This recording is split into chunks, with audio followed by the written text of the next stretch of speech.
আপনারা সবাই কেমন আছেন? এটা আমার ইউটিউবের দ্বিতীয় ঘটনা।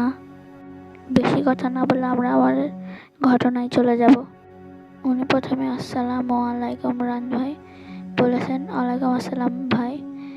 এটা আমার জীবনের পাঠানো সর্বপ্রথম ঘটনা। আমার নাম সিয়াদ, আমি বগুড়ায় বাস করি। ঘটনাটা আমার দাদির কাছ থেকে সংগ্রহ করা। ওনার দাদি বলছেন, আমরা ছিলাম 2 ভাই 1 বোন।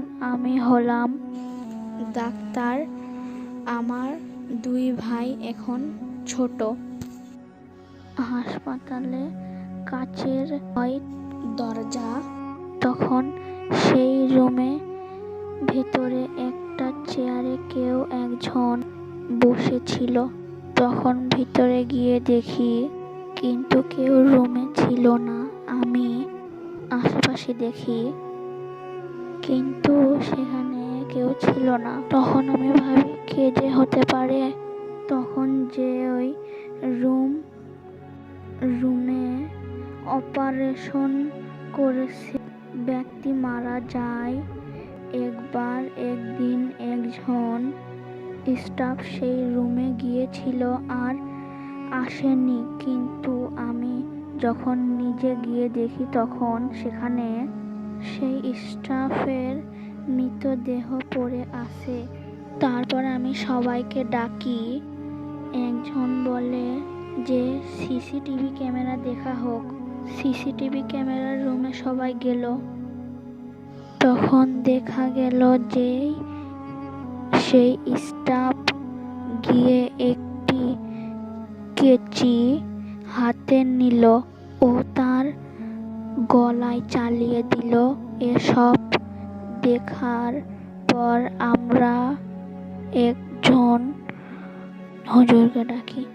হুজুর অনেক রকম প্রক্রিয়া করার পর হুজুর বললেন, এই হাসপাতাল একজন ভালো লোকের কবরের ওপর তৈরি করা হয়েছে।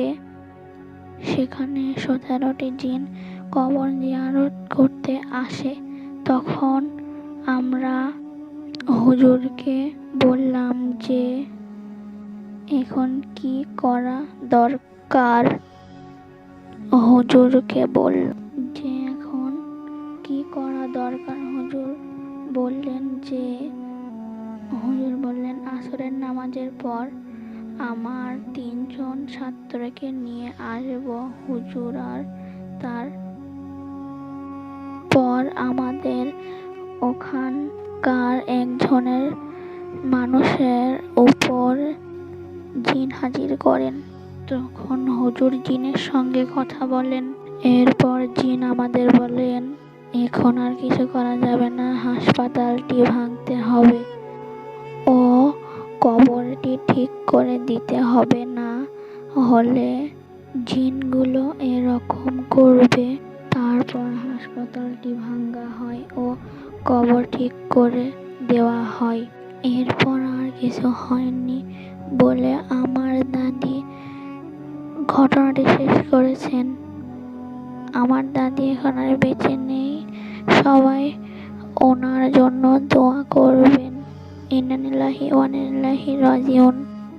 আর রাত ভাই, আমার কাছে আরো অনেক ঘটনা আছে, সময় হলে পাঠাবো।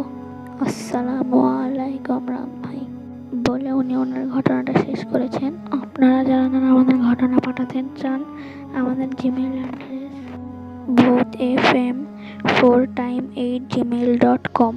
এইটুকু শুনে আপনাদের কাছ থেকে আমি বিদায় নিলাম।